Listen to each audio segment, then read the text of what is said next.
தோழி பெண்கள் இல்லை ஆனால் என்ன பகவானுக்கும் பார்வதிக்கும் திருமணமும் நடக்காதண்ணா. இந்த பகவான் தேவி சொன்ன போது மணவர இல்லை இருந்ததோரு நம்ம ஆண்டவன் பகவானோ பச்சை மாலை வரவழைத்து அத்தான கோபாலனே பகவானுக்கும் பார்வதிக்கும் மறுமாலை சூடும் போது உங்க தங்கச்சியை காண அல்லையா, அம்மா பார்வதியை காண அல்லையா, அவளுக்கு என்னாச்சோ ஏதாச்சோ பச்சம்மாள் பார்த்து வாங்கோ பகவான் நானும் சொல்லும் போது என் பெருமாள் கோபாலன் ஆட்டு மல்ந்து சம்மதித்து பார்வதியை பார்ப்பதற்கு என் பெருமாள் வருவாரா. அவரை வடக்கு வாசல் கோட்டையில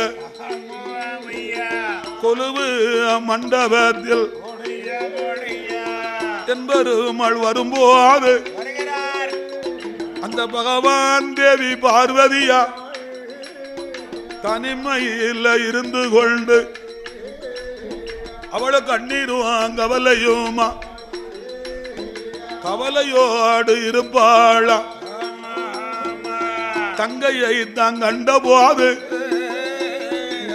என்பருமாள் யாது சொல்வா என் பிறப்பாள் பார்வதியே வடகைலாசம் தன்னதியில நம்ம பகவானுக்கும் பார்வதிக்கும் 60க்கு 60 மறுமாலை சூடு நேரம் பகவான் நான் சிவபெருமா அவர் மனக்கோலத்தில் காத்திருக்க நீ பகவான் தேவி பார்வதியோ தனிமையில் இருந்து கொண்டு நம்ம கண்ணீரையும் வடிக்கலாமா, நம்ம கண்ணீரையும் வடிக்கலாமா, கவலையோடு இருப்பதல்ல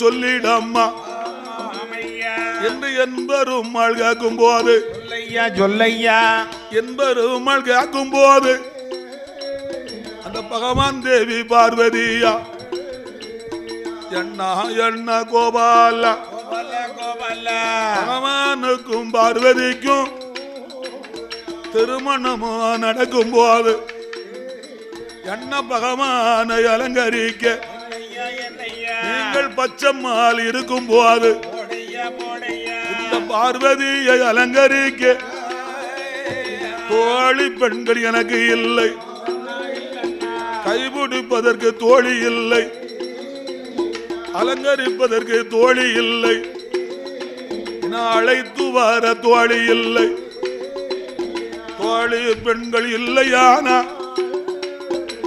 மணவரைக்கு வரமாட்டேன்.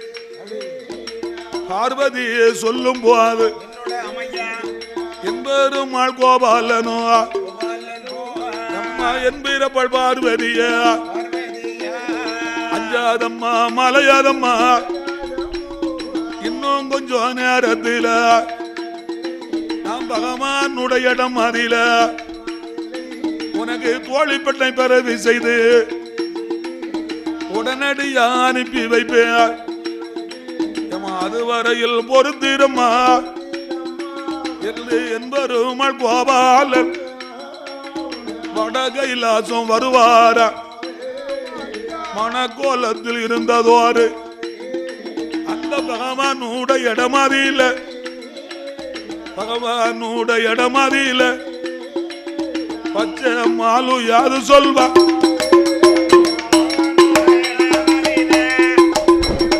பகவானுடைய இடமதியில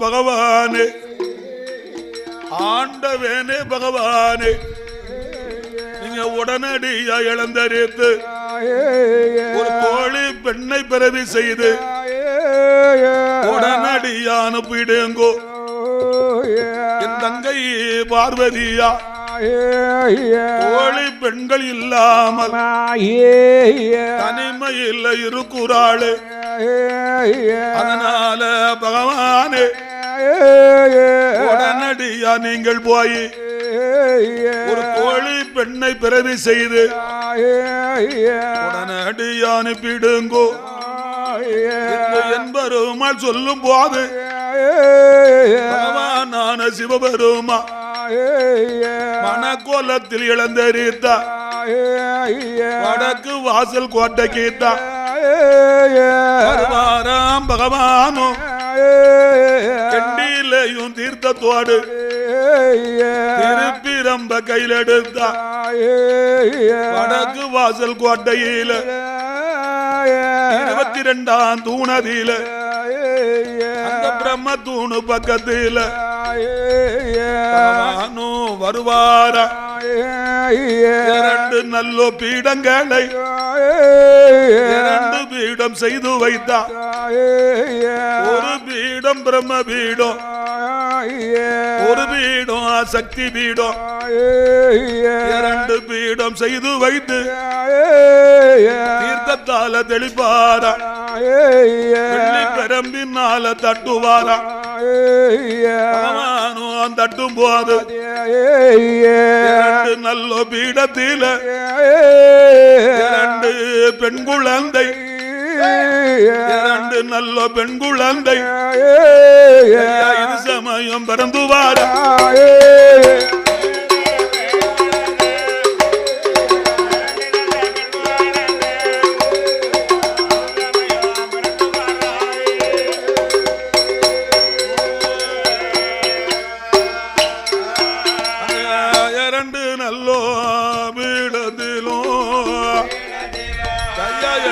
பெண் குழந்தையே பிறந்துவாரா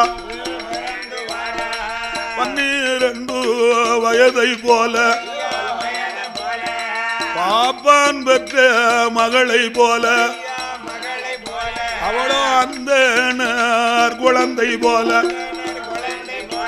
நல்ல அழகுடைய பெண்ணை போல 2 பெண்களும் பிறந்தல்லவோ பகவானுக்கு முன்னால வந்து அவர்கள் கையெடுத்து வணங்குவார சுவாமி ஆண்டவேனே பகவானே கைய பகவானே எங்களை பிறவி செய்த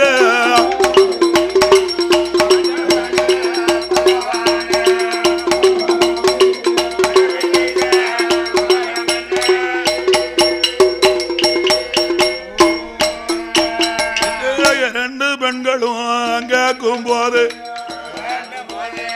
பகவானும் யாது சொல்வார் ஏ அம்மா அம்மா பெண் குழந்தையே நீ சக்தி பீடத்துல பிறந்ததாலே உனக்கு பேச்சு அம்மா ஒரு பெயரு அம்மா பிரம்ம பீடத்துல பிறந்ததாலே பிறந்ததாலே உனக்கு பிரம்ம சக்தி என்று மறுபெயர்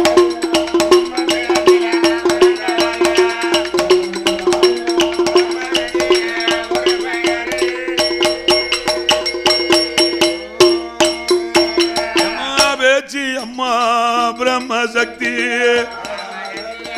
முதலாவது பிறந்த மகா அம்மா ஒன்பெயரு பேச்சு அம்மா அம்மா 2வது பிறந்த மகா நீ பிரம்ம பீடத்தில பிறந்ததாலே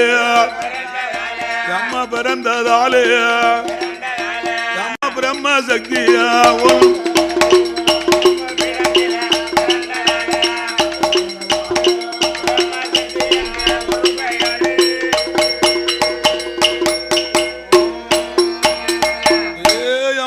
அம்மா பேச்சி அம்மா அம்மா பிரம்ம சக்தி அக்கா தங்கை 2 பேர் உடனடியா வாங்கிடம்மா வடக்கு கோட்டம் வாசலில் பகவான் தேவி பார்வதியா தனிமையில் உட்கார் கண்ணீரையும் வடிக்காள் அவ கவலையோடு இருக்கா.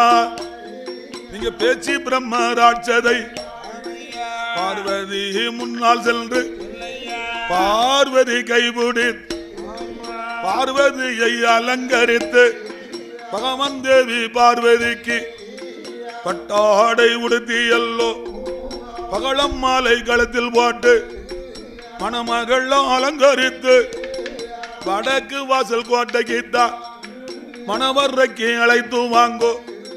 பகவான் தேவி பார்வதிக்கு கோழி பெண்ணாயிருக்க வேணும் பகவானும் சொல்லும் போது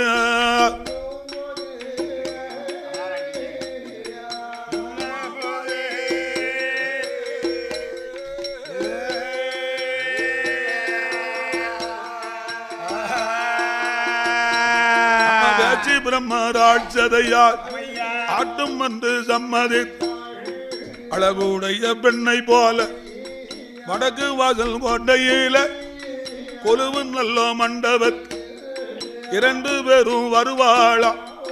பார்வதிக்கு முன்னால் வந்து கையெடுத்து வணங்கி நின்றாள். கண்டிட்டாளே பார்வதி அம்மா அம்மா பெண் குழந்தை அக்கா தங்கை 2 பேரும் எந்த ஊரு எந்த தேசம் இங்கு வந்த விவரம் அல்ல. யாரு உங்களை அனுப்பினது இதற்காக வந்தீரம் பகவான் தேவி கேட்கும் போது பேச்சி அம்மா சொல்லுவாளா இந்த பார்வதி ஆண்டவன் பகவான் வடக்கு வாசல் கோட்டையில 22ஆம் தூணதில் பிரம்ம தூணு பக்கத்தில் 2 நல்லோ பீடங்களை பகவானு செய்து வைத்தார். சக்தி என்னும் ஒரு பீடம் பிரம்ம பீடம் ஒரு பீடம் 2 பீடத்திலும் 2 பேரை பிறவி செய்தார். சக்தி என்னும் பீடத்தில பேச்சி அம்மா பிறந்தேன் அம்மா பிரம்ம பீடம் தன்னதியிலே பிரம்ம சக்தி பிறந்தேன் அம்மா. பார்வதிக்கு தோழியாக பகவானும் அனுப்பி வைத்தார். உங்களையும் அலங்கரித்து மணமகள் அலங்கரித்து அழைத்து வர சொன்னார் அம்மா.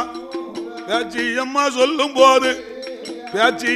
சொல்லும் போது பார்வதியும் சம்மதித்தார்.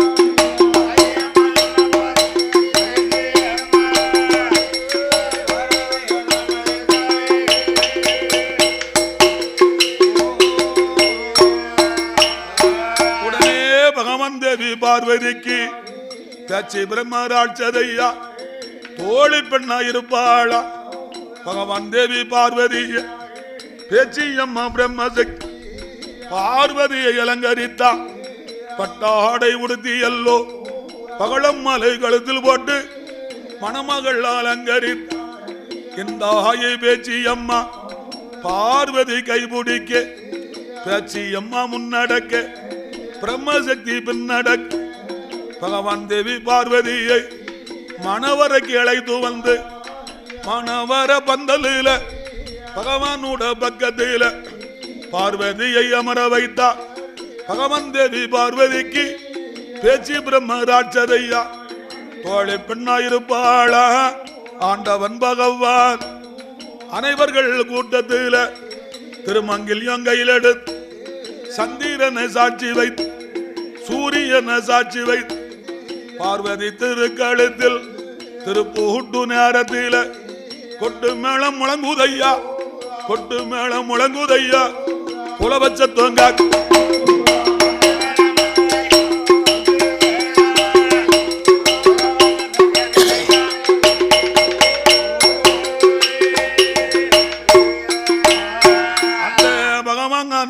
பார்வதியும் அவர்கள் மாலை எது மாத்தும் போது கொட்டு மேளம் முழங்குதை குலபட்சத்தும் காக்குதையா மாப்பிள்ளையும் பெண்ணுமாக மணவரைய சுத்தும் போது நாடு செழித்திடுமா நல்ல மழை பொழிந்திடுமா நாடெல்லாம் செழிக்குதையோ பகவானுக்கும் பார்வதிக்கும் 60க்கு 60ஆக மறுமாலை சூடும் போது தேவர்கள் வாடி வந்து தேவாரங்கள் வாடிடுவா ரம்பைகளும் ஓடி வந்து நடனம் அது ஆடிடுவா சங்கீதம் முழங்கிடவே பகவானுக்கும் பார்வதிக்கும் வடகைலாசம் தன்னதியிலே பகவானுக்கும் பார்வதிக்கும் 60க்கு 60ஆக 60க்கு 60ஆக மறுமாலை சூடுவாங்க.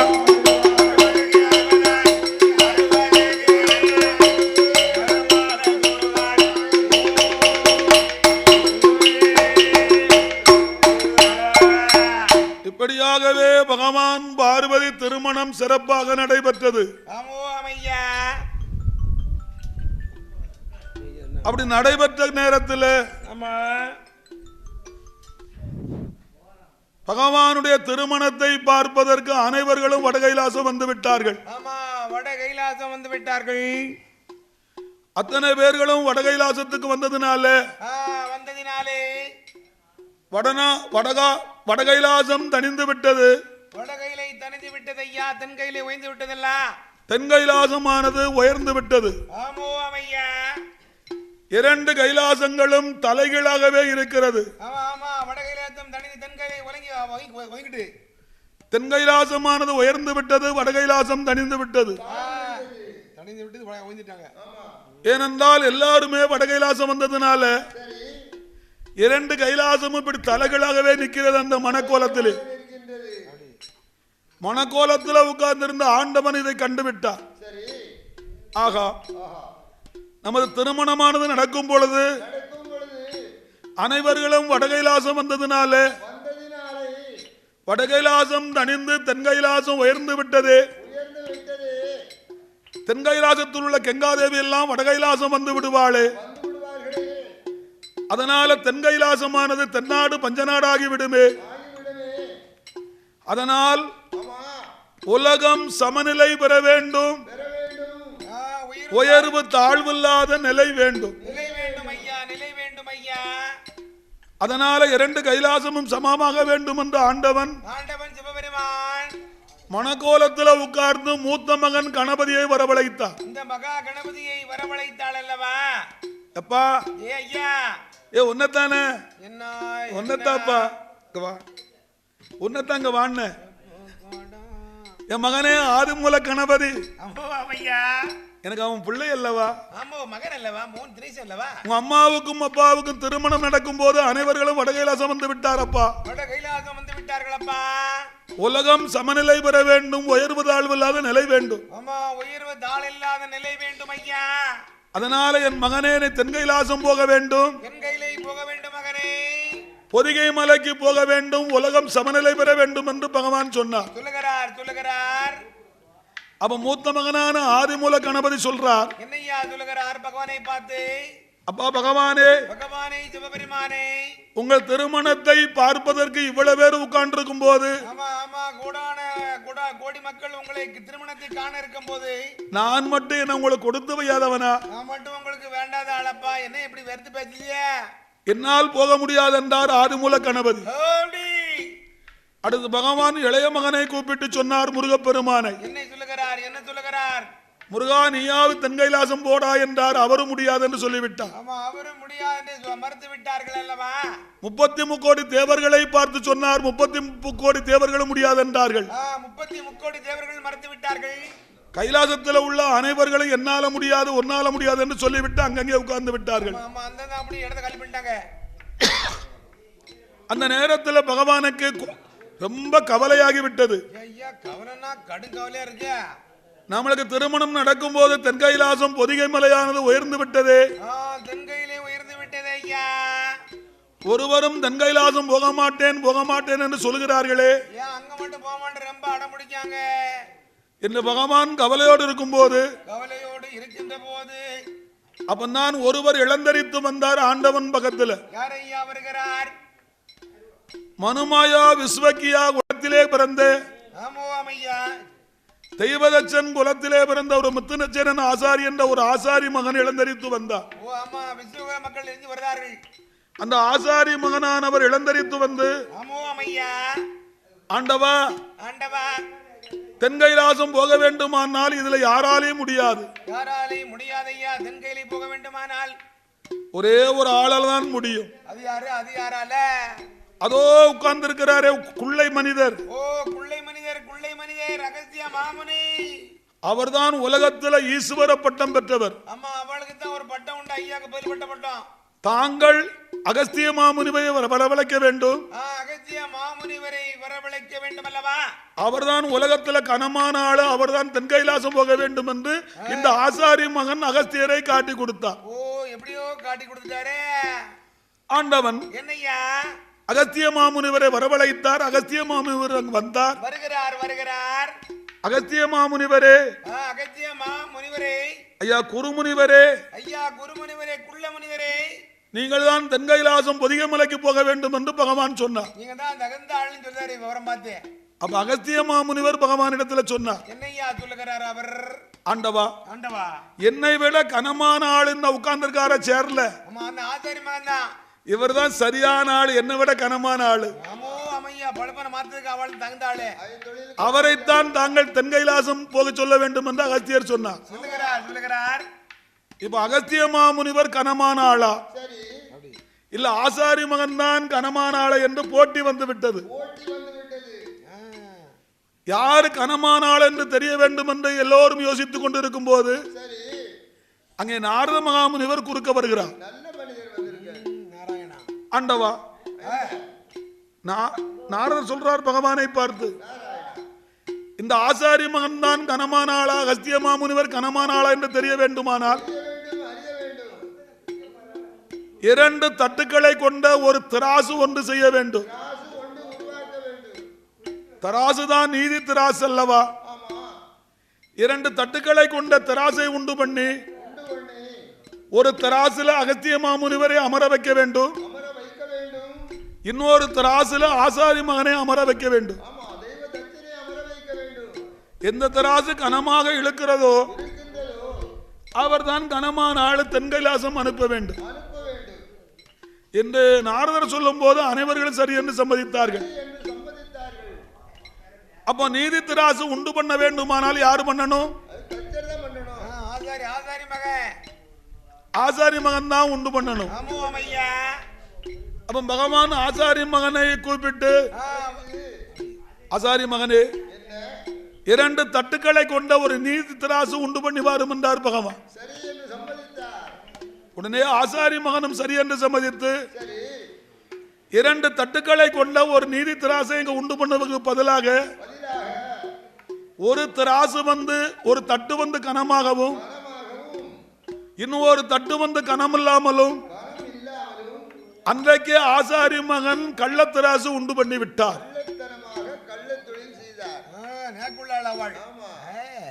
சபையிலே நிறுத்தினார் திராசை. கனமான உள்ள தட்டுல போய் அகஸ்திய மாமுனிவரை அமரச் செய்தார். கனமில்லாத தட்டுல போய் ஆசாரி மகன் உட்கார்ந்து விட்டார். அப்ப கனமான தட்டு தானே கீழே இழுக்கும். அகஸ்திய மாமுனிவர் உட்கார்ந்த தட்டு கீழே இழுத்தது. அனைவர்களும் அகஸ்திய மாமுனிவர் தான் கனமான ஆள் என்று சொல்லிவிட்டார்கள்.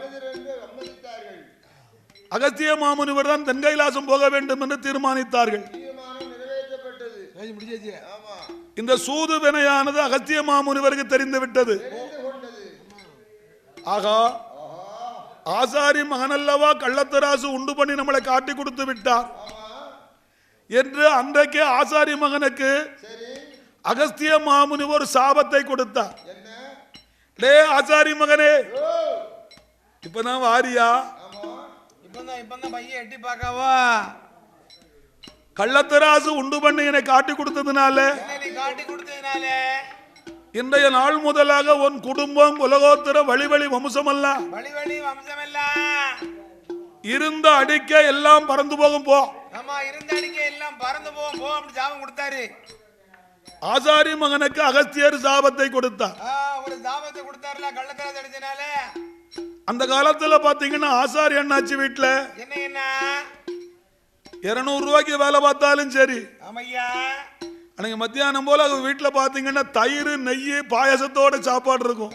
வடை பாயசத்தோட மறுநாள் கொட்டாப்புளியும் உளியும் தூக்குனா தான் வீட்டுல அடுப்பு போயும். இல்ல டீ கூட வாங்க முடியாது.